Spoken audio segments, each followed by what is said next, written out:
Anjan, Special Crimes Unit, Season 1, Episode number 26. In this episode, an aristocrat kills graveyard workers when they deny her wish to be buried beside her husband. Vikrant and Aditi must uncover her true intentions.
आदाब।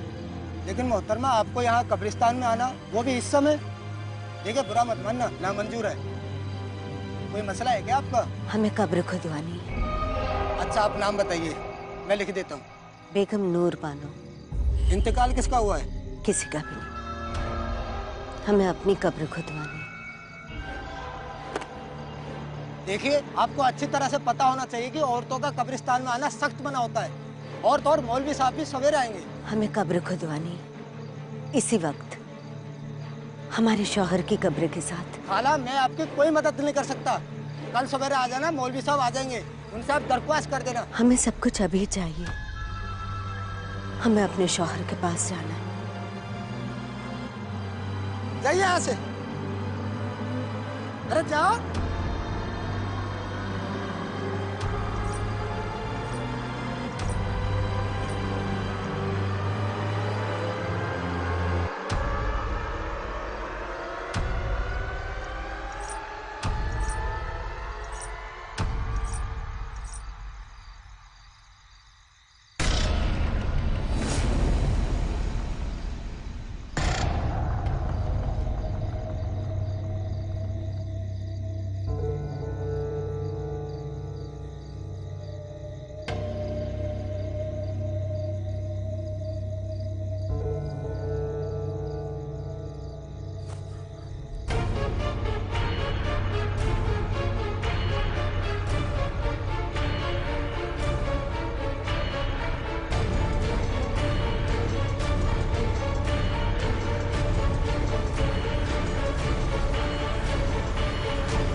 कब्र खोदने वालों की ही खुद रही है कब्र।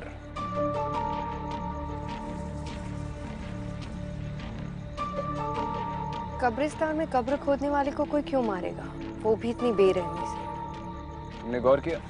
उसे मारकर कब्र में फेंक दिया, लेकिन ऊपर से किसी ने मिट्टी नहीं डाली। इसका मतलब जिसने भी ये किया है वो चाहता है कि ये कत्ल लोगों की नजर में आए। ये कम्युनल झगड़ा भी हो सकता है। सुरेश सर भी कह रहे थे उस कम्युनिटी के लोग काफी घबराए हुए।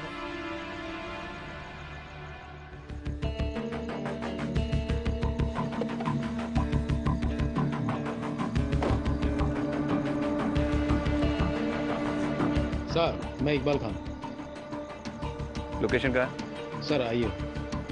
मैडम आप यहीं रुकिए। जानती हूँ औरतों को कब्रिस्तान जाना मना है, लेकिन उसकी चिंता आप मत कीजिए। चलिए।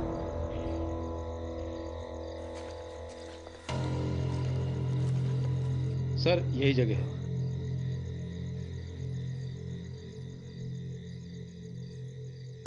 महरूम नवाब आजम अली। विक्टिम का नाम? आकिब गुलाम सर। कोई आई विटनेस? जी नहीं मैडम। आपने विक्टिम की फैमिली को इन्फॉर्म किया? जी हाँ मैडम, पर कुछ खास पता नहीं चला। एक काम करो, इस कब्रिस्तान का रजिस्टर होगा ना, वो रजिस्टर और यहाँ के सारे रिकॉर्ड्स पुलिस स्टेशन पे भिजवा दो। जी सर। और विक्टिम की इमीडिएट फैमिली को भी बुलाओ, मुझे उनसे बात करनी है। जी मैडम।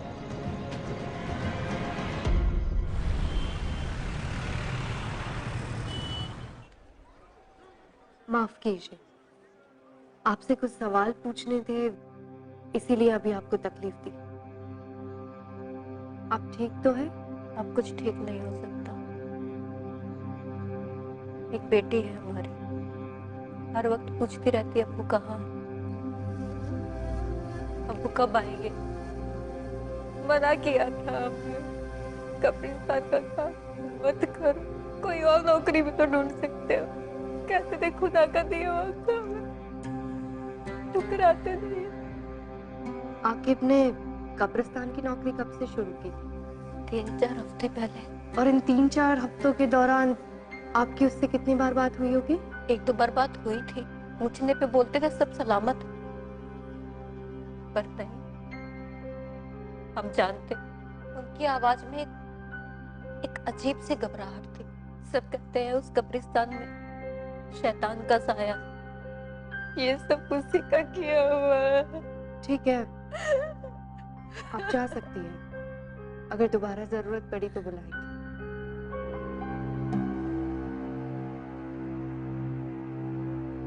क्या हुआ विक्रम, कुछ मिला? बेगम नूर बानो, आकिब के रजिस्टर में आखिरी एंट्री। समझ में नहीं आ रहा है इन्वेस्टिगेटिंग टीम ने इतना बड़ा लीड इग्नोर कैसे कर दिया। सिर्फ नाम लिखा है, बाकी के सारे कॉलम्स ब्लैंक हैं। पर ये बेगम नूर बानो है कौन? उसके घर का पता चल गया।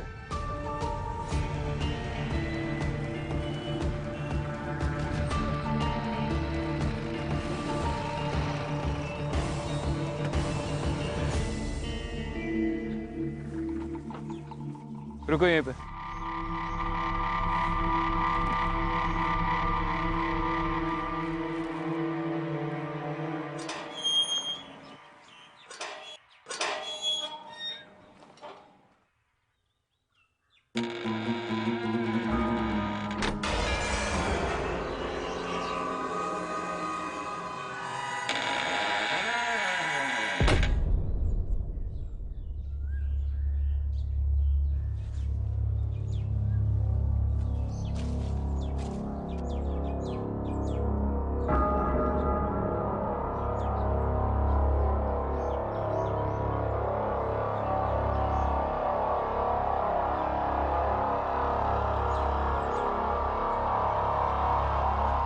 आप कौन? हमारी छोड़िए, आप बताइए कि आप कौन? पुलिस। एक इन्वेस्टिगेशन के सिलसिले में यहाँ पर आए हैं। आप अंदर नहीं जा सकते। अच्छा, आप रोकेंगे पुलिस को? नाम क्या है तुम्हारा? नासिर। ये हवेली किसकी है? हमारे नवाब साहब की। वो है अंदर? नवाब साहब को गुजरे हुए जमाना हो गया है। हम नवाब साहब के खानदानी मुलाजिम हैं। नवाब साहब के गुजरने के बाद हम बेगम नूर की खिदमत में लगे हुए हैं। बेगम साहिबा ने खास हिदायत दे रखी है कि कोई उन्हें परेशान ना करे, और वो खुद भी बाहर नहीं निकलती है। आपके नवाब साहब का नाम क्या था? मरहूम नवाब आजिम अली। और आपकी बेगम नूर बाहर नहीं निकलती, मतलब कब से वो हवेली के अंदर ही रहती है? ये आज की बात नहीं है। नवाब साहब के गुजरने के बाद बेगम साहिबा ने अपने आप को हवेली में बंद कर लिया। पिछले 3 महीनों से उनको किसी ने नहीं देखा है। मैं हर रोज दोनों वक्त का खाना दरवाजे पर रख देता हूँ। वो तो खुदा का शुक्र है कि वो खाना खा लेती है। तो पिछले 3 महीनों में आप बेगम साहिबा से बिल्कुल मुखातिब नहीं हुए? बेगम साहिबा की आदत थी, वो इससे पहले भी 3-4 बार ऐसा कर चुकी है। वो अपने आप को कमरे में बंद कर लिया करती थी। शुरू में तो हमको भी बड़ा अजीब सा लगता था, डर लगता था कहीं बेगम साहिबा को कुछ हो ना गया हो। और हमें उनसे मिलना हो तो? मैंने कहा ना साहब, उनसे कोई नहीं मिल सकता। यही बेगम साहिबा का फरमान है।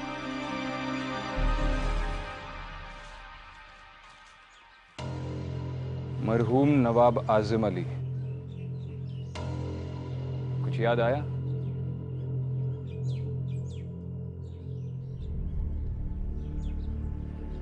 इस इमारत के हश्र को देखकर समझ में आता है इसकी नींव कितनी मजबूत होगी।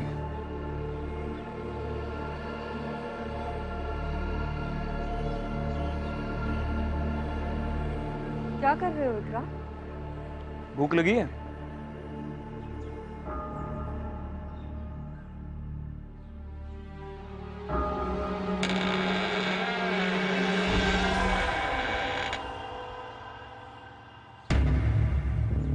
चलो।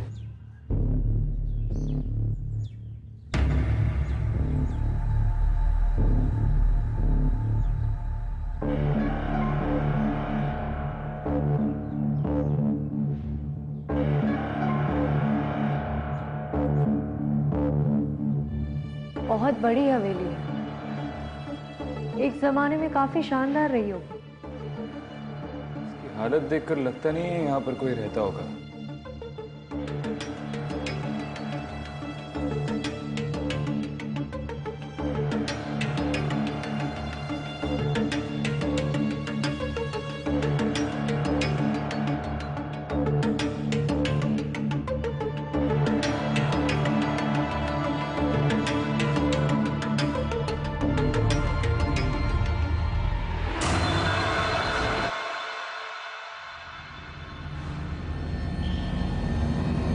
विक्रांत विक्रांत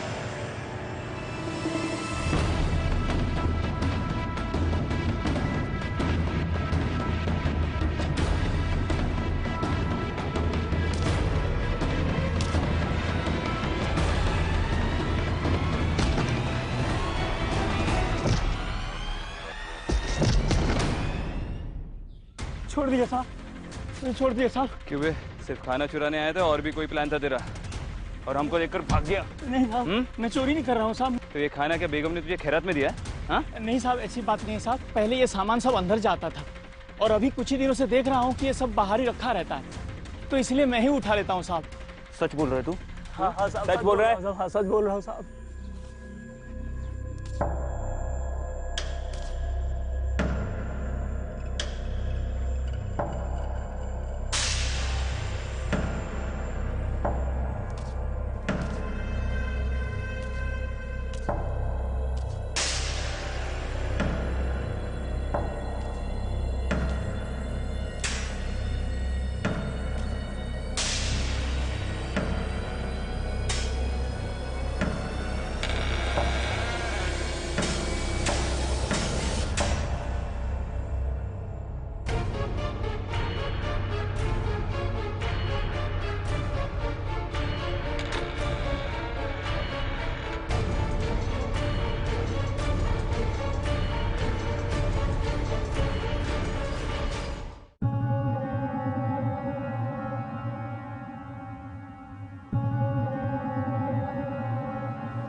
कौन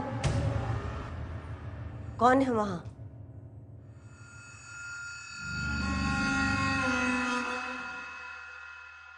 तुम अंदर कैसे आई? आई एम सॉरी पर मैं एएसपी अदिति शर्मा हूँ, मुंबई पुलिस। आप बेगम नूर बानो है ना? आपसे कुछ बात करनी है। किसी के घर में बगैर इजाजत के चोरों की तरह कैसे चले आए? हमारे कमरे में आने की जरूरत कैसे की? देखिए, मैं सिर्फ अपना काम कर रही हूँ। नासिर, मैम, मुझे आपसे एक मर्डर के सिलसिले में कुछ बात करनी है।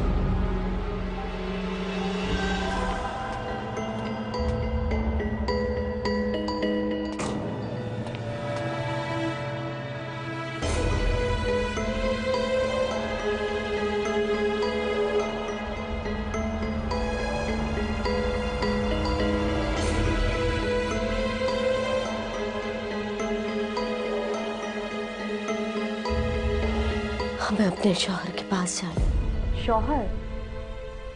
नहीं, मैं तो आपसे ये पूछने आई थी कि उस कब्रिस्तान में अदिति,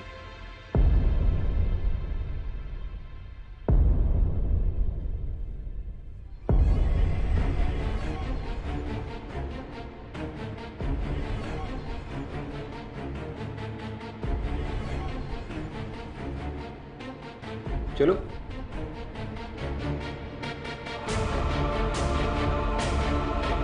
हाँ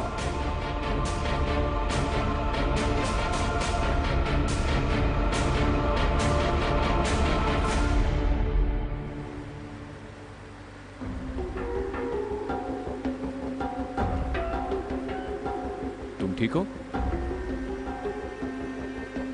हाँ।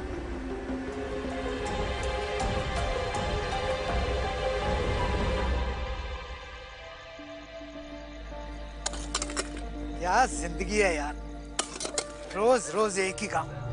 इससे अच्छा तो मैं मर जाऊं।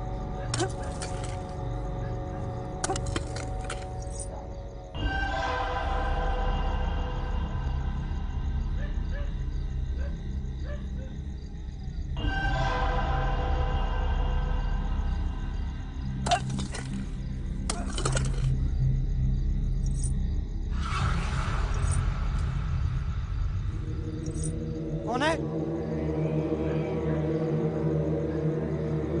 कौन है वो? कौन है?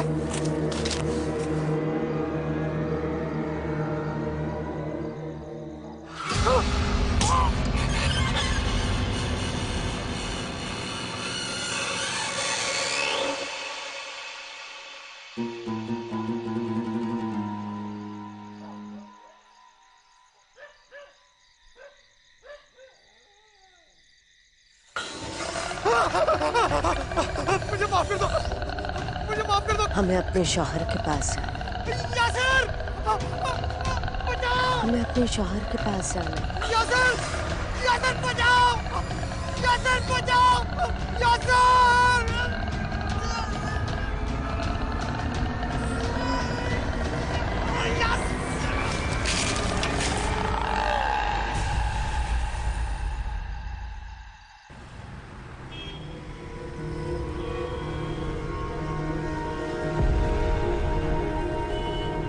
इतने लोग कब्रिस्तान में मारे जा रहे हैं सर, आप लोग क्या कर रहे हैं? आप कुछ भी नहीं कर पा रहे हैं, ऐसा क्यों सर? कुछ नहीं होता आप लोगों से, बस हाथ पे हाथ रख के बैठे रहिए बस। तुम सही कह रहे हो।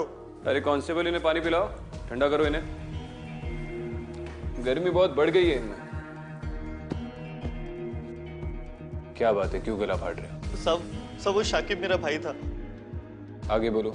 सब उस रात को जब मैं उसके लिए खाना लेके गया, जैसे मैं दरवाजे के पास पहुंचा तो उसके चिल्लाने की आवाज आ रही थी। ऐसा लगा जैसे वो किसी से माफी मांग रहा है। मैंने आसपास बहुत ढूंढने की कोशिश करी लेकिन सब वहां पे कोई था नहीं। आखिर कब तक ऐसे कब्रिस्तान में लोग मरते रहेंगे साहब? हमें जवाब चाहिए। सही वक्त आने पर सारे जवाब मिल जाएंगे। अभी तुम लोग घर जाओ। मेरे ख्याल से ये सब कुछ बेगम नूर कर रही है। इसका मतलब दिन भर घर पे छुप कर बैठने वाली रात को बाहर निकलती है। विक्रांत, तुमने बताया था ना, उस गरीब आदमी ने कहा था कि पिछले कई दिनों से मुलाजिम का रखा खाना किसी ने नहीं उठाया और खाना खाए बिना कोई जिंदा नहीं रह सकता। तो इसका मतलब ये है कि वो मर गई है और उसकी आत्मा ये सब कुछ कर रही है। उस मुलाजिम ने भी कहा था कि बेगम नूर महीनों तक बाहर नहीं आती है, तो हो सकता है कि अकेलेपन में उसकी मौत हो गई हो और किसी को पता नहीं चला हो। और मेरे ख्याल से उसकी बॉडी अभी भी उसी हवेली में। अब इसका जवाब तो वो हवेली ही दे पाएगी। खाना खाया तुमने? नहीं, क्यों? नहीं, उस मुलाजिम ने खाना घर के बाहर तो रखा ही होगा और अब तो वो चोर भी पकड़ा गया। अरे तुमने ही तो कहा खाने के बगैर कोई जिंदा नहीं रह सकता।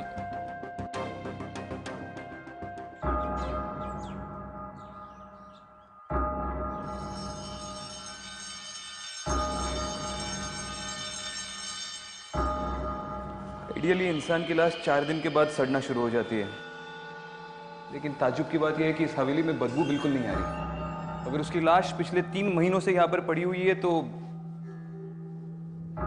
बदबू जरूर आती। कोना कोना छान मारो and Aditi look for a stench.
Vikrant, ये बेगम नूर ही है।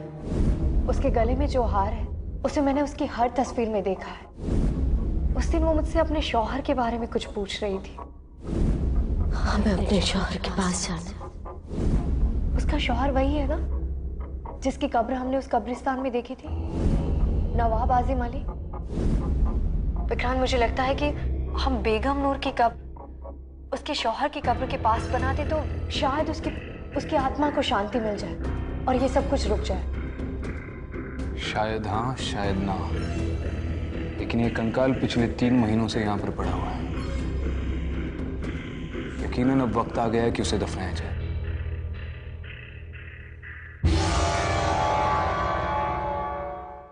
चलो, खुदा का लाख लाख शुक्र है कि अब अपने सर से मुसीबत हमेशा के लिए टल गई।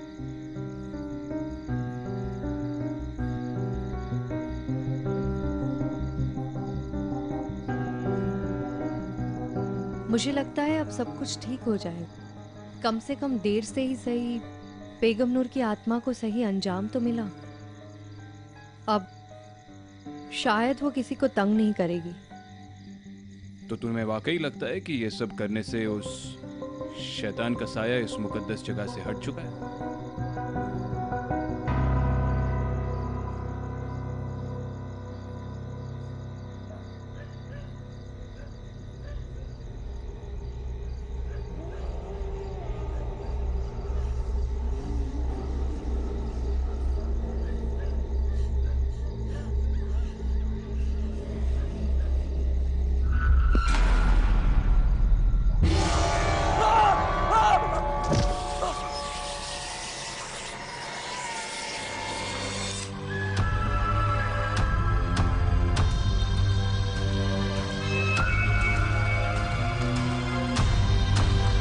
हमें अपने शौहर के पास जाना है।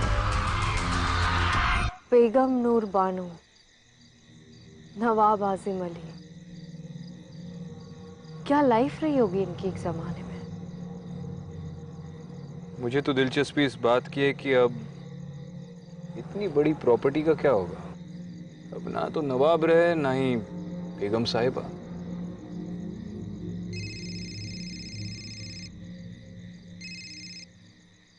हाँ यासर, क्या? अच्छा ठीक है, बाद में बात करता हूँ। क्या हुआ? कब्रिस्तान के केयरटेकर पर फिर से किसी ने अटैक किया। मुझे पता था ये इस केस का अंत नहीं हो सकता। क्या मतलब है? तुम्हें ऐसा क्यों लग रहा है? केयरटेकर का कहना है कि जिस औरत ने उस पर अटैक किया वो भी बार बार वही कह रही थी। हमें अपने शौहर के पास जाना है।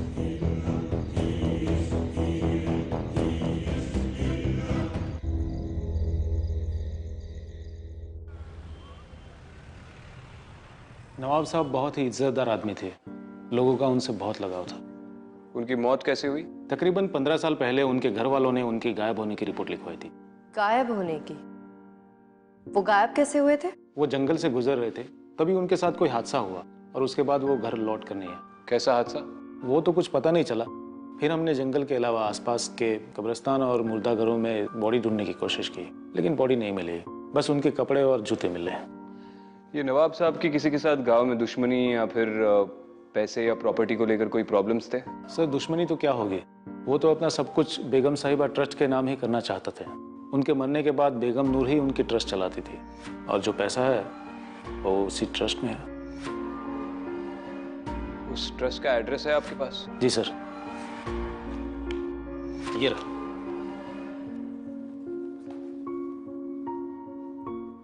ओल्ड भोपाल।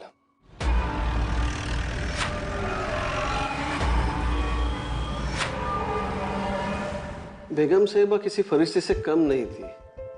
खुद की औलाद ना होने की वजह से उन्होंने बच्चों के लिए ट्रस्ट शुरू किया था। फिलहाल कैसे चल रहा है आपका ट्रस्ट? जी, जो भी डोनेशंस आते थे वो बेगम साहिबा की तरफ से ही आते थे और उनको देख के उनके सर्कल के सारे लोगों ने भी ट्रस्ट में डोनेशन शुरू कर दिया था। बल्कि बेगम साहिबा ही उन्हें ट्रस्ट में पैसा देने के लिए मजबूर करती थी। अब पता नहीं उनके मौत के बाद क्या होगा। जैसे बच्चों के सर से माँ का साया हट जाएगा बिलाल जी, हम इस ट्रस्ट की अकाउंट डिटेल्स देख सकते हैं? जी हाँ बिल्कुल, मैं अभी आपको दिखा देता हूँ।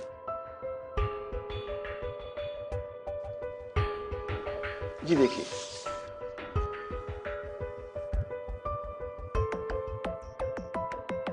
ट्रांजैक्शंस तो बहुत कम है, पिछले 1 साल में तो बिल्कुल ही नहीं है। लेकिन उससे 1 साल पहले 25 लाख की रकम और 10 लाख रुपए और किसी ने विड्रॉ किए हैं। बिलाल जी, बेगम नूर के अलावा इस ट्रस्ट से किसे विड्रॉ करना अलाउड था? जी वैसे तो ट्रस्ट गरीबों की भलाई के लिए ही बनाई जाती है, लेकिन नवाब साहब और बेगम साहिबा के जितने भी रिश्तेदार हैं वो ट्रस्ट से पैसा निकाल लेते हैं। उनकी विल में ही ऐसा लिखा है। ये फंड्स कहाँ ट्रांसफर हुए थे? जी फिलहाल तो मेरे पास सिर्फ अकाउंट नंबर है, मैं उसके सारे डिटेल्स निकालता हूँ और आपको फोन कर देता हूँ। चलो ठीक है, बाद में बात करता हूँ। कुछ पता चला? ये बेगम नूर के ट्रस्ट के अकाउंट से जो पैसे निकल रहे हैं वो इंदौर ट्रांसफर हो रहे हैं, किसी अमीना नाम की औरत के अकाउंट में। हो सकता है कि अमीना नवाब साहब या बेगम नूर की कोई रिश्तेदार हो सकता है, लेकिन ये कंफर्म करने के लिए इंदौर जाना होगा।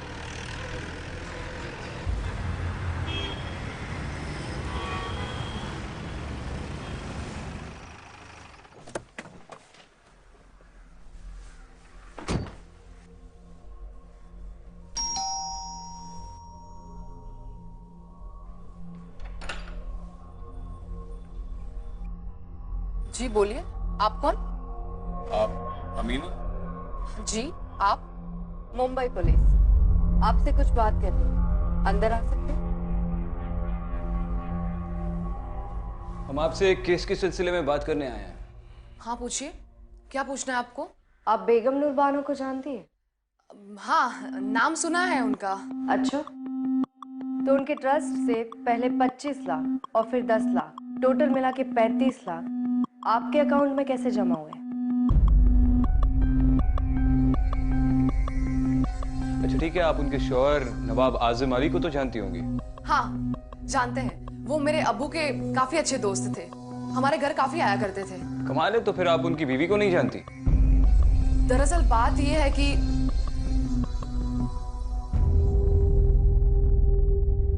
अमीना जी, इन तस्वीरों में आपके शौहर नहीं दिखाई दे रहे। आप यहाँ अपने बच्चों के साथ अकेली रहती हैं? जी वो बाहर गए हैं, मेरा मतलब है कि वो देश के बाहर काम करते हैं। बड़ा लंबा सफर तय करके आए हैं हम। जी? एक गिलास पानी मिलेगा?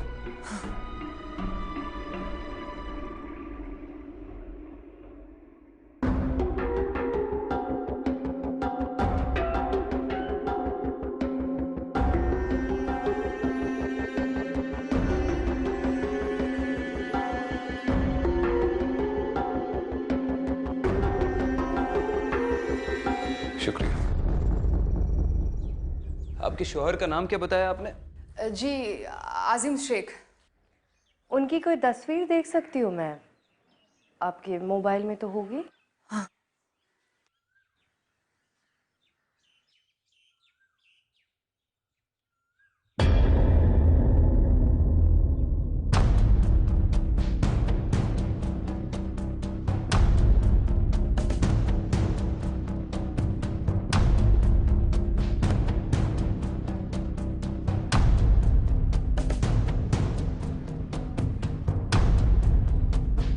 नवाब साहब? लेकिन आप लोग कौन हैं? अरे नवाब साहब आइए, बैठिए बैठिए, आप ही का घर है, आइए आइए।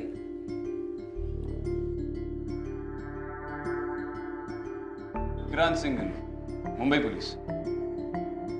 अमीना जी, आपने बताया नहीं कि आपने अपने अब्बू के दोस्त के साथ शादी कर ली?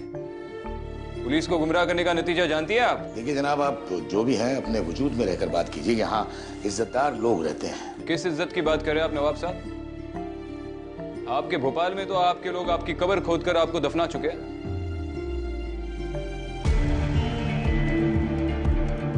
नवाब साहब, आपकी पहली बीवी बेगम नूर बानो आपको 15 साल से ढूंढ रही है और आप यहाँ पर?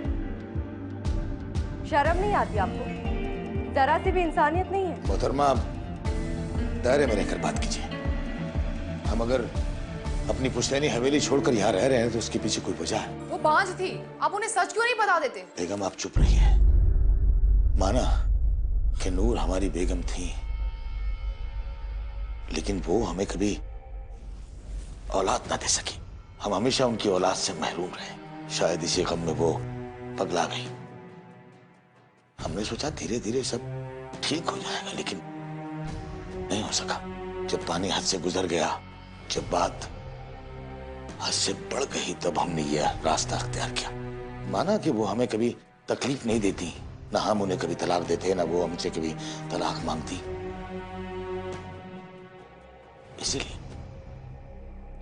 इसीलिए हम अपनी जायदाद, अपनी हवेली सब कुछ छोड़कर चले आए उनके नाम। उन्होंने वो हवेली नहीं छोड़ी, चुके उन्हें अंदेशा था कि उस पर कब्जा ना हो जाए। और आप ऐसी औरत की बात सुनकर चली आई? 3 महीने पहले ही उनकी मौत हो चुकी है। इन्ना लिल्लाहि व इन्ना इलैहि राजिऊन। और क्योंकि वो घर से बाहर नहीं निकलती थी, किसी को भी उनकी मौत की खबर नहीं हुई और उनका शरीर उसी हवेली में सड़ गया। या अल्लाह, इतनी दर्दनाक मौत। या अल्लाह, उन्हें जन्नत नसीब हो। वो तो उन्हें होगी। अब हम चले, दोबारा मुलाकात होगी।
सर,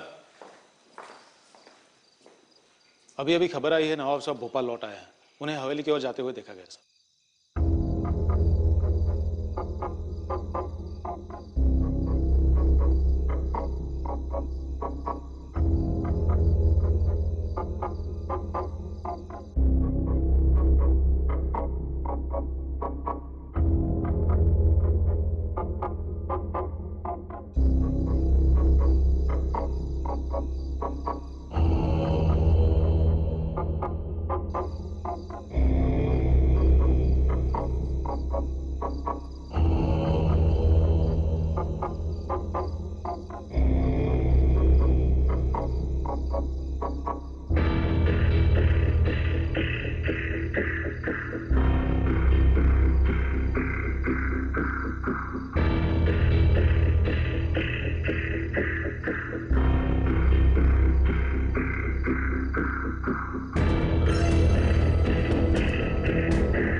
बेगम,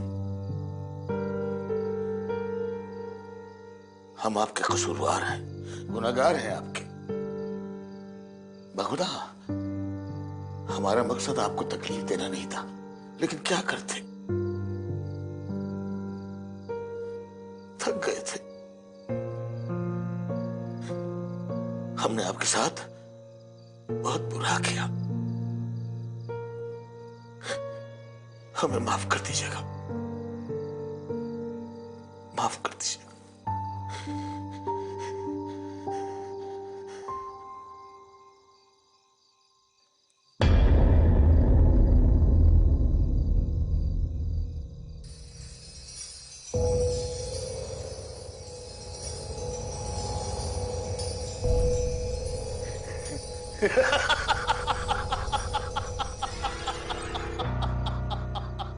ये हवेली, ये घर, यहाँ की एक एक चीज मेरी है, मेरी मेरी।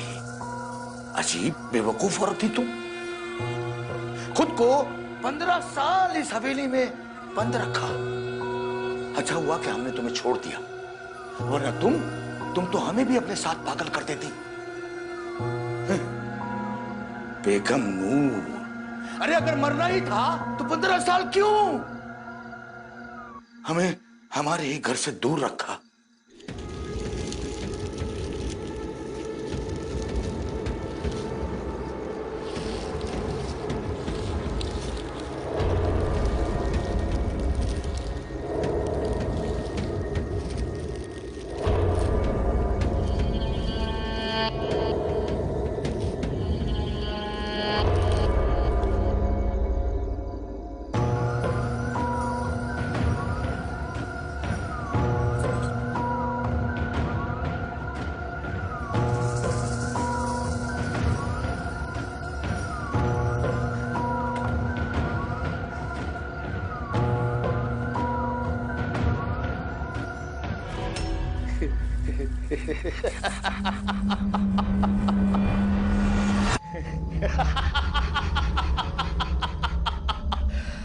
शुक्रिया बेगम, शुक्रिया।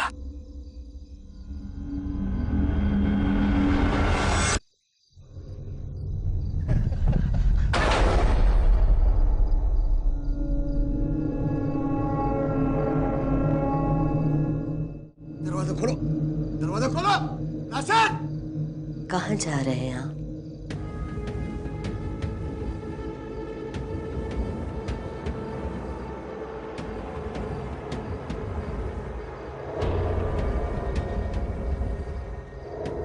नवाब साहब। बेगम, आप हयात हैं?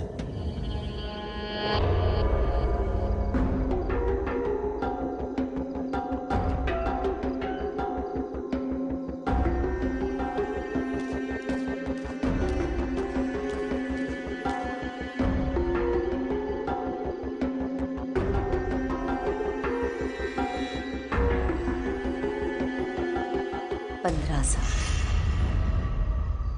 15 साल इंतजार किया आपका, अब कह नहीं जाएंगे आप। लेकिन पुलिस वाले तो बोल रहे थे कि आप मर चुकी हैं। मौत की खबर तो आपकी भी सुनी थी। ये नहीं हो सकता, ये सब आपकी नौटंकी है। मैं सब पुलिस को खबर कर दूंगा अभी अभी।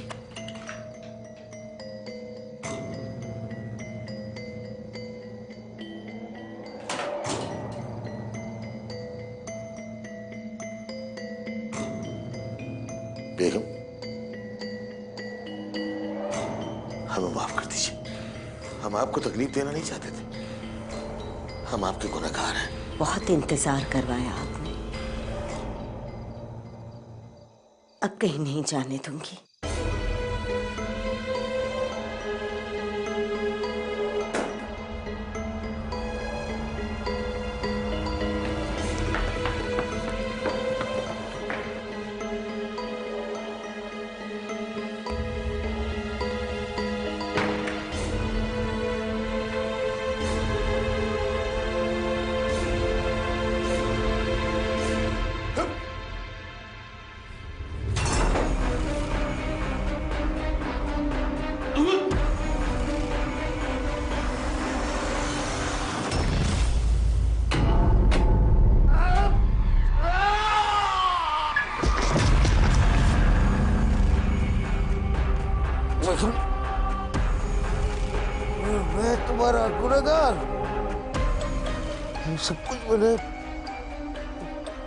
ऐसे के लिए किया।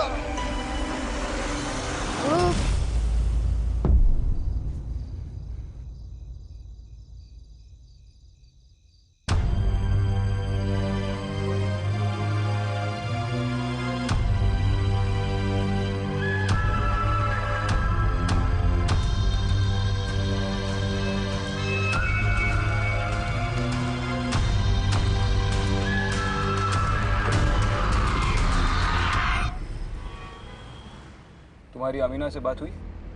हाँ, इन्फॉर्म कर दिया और कब्रिस्तान कम्युनिटी वालों की रिक्वेस्ट के बारे में भी बताया। सरप्राइजिंगली वो मान भी गई। कौन सी रिक्वेस्ट? वो लोग चाहते थे कि नवाब साहब की कब्र बेगम नूर की कब्र के पास बनाई जाए ताकि उनकी आत्मा को शांति मिले। और अमीना इस बात को मान गई? मान गई।